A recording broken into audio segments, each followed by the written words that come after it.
ہم ہر شعبے میں ہم بے ایمان ہیں. کیوں ہیں؟ تعلیم کا شعبہ، اس میں سفارش اور سیاست ہے، سیاست کے اندر سیاست ہے، اور رشوت ہم لیتے ہیں، بے ایمانی ہم کرتے ہیں، جھوٹ ہم بولتے ہیں، دوسروں کو تکلیف ہم دیتے ہیں، دوسروں کے مالوں پہ قبضہ کر لیتے ہیں، یتیموں کا مال کھا جاتے ہیں، غریبوں کو تکلیف دیتے ہیں، مسکین مسافر محتاجوں کو ان کا حق نہیں دیتے، کسی کی مدد نہیں کرتے، اپنے لیے سب جمع کر کے رکھتے ہیں، اپنے سے آگے نہیں سوچتے. تو آپ یہ دیکھیے ایسے معاشرے جو ہیں وہ اگر آپ اتنے برے ہو رہے ہیں جس طرح سے نظر آ رہا ہے آپ کو، تو اگر آپ قرآن شریف پڑھیں تو اس میں جو قومیں اللہ تعالیٰ کی احکامات کو نہیں مانتی اور جو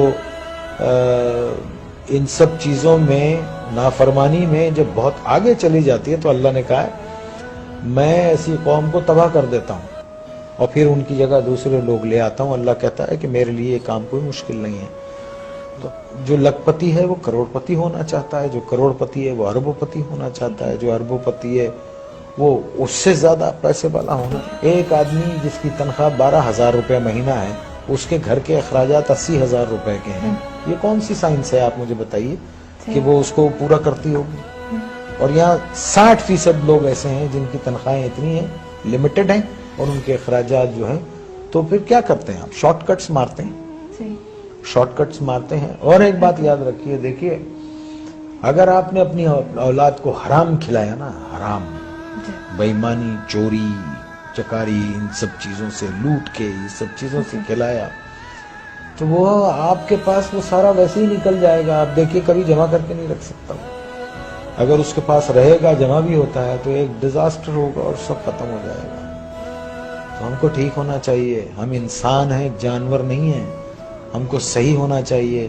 ہم کو اس لیے دنیا میں نہیں بھیجا ہے کہ ہم دوسرے کے حقوق ماریں، چھین لیں لوگوں کو. 1200 روپے 800 روپے کے ایک موبائل کے لیے ایک جان لے لیتے ہیں ہم.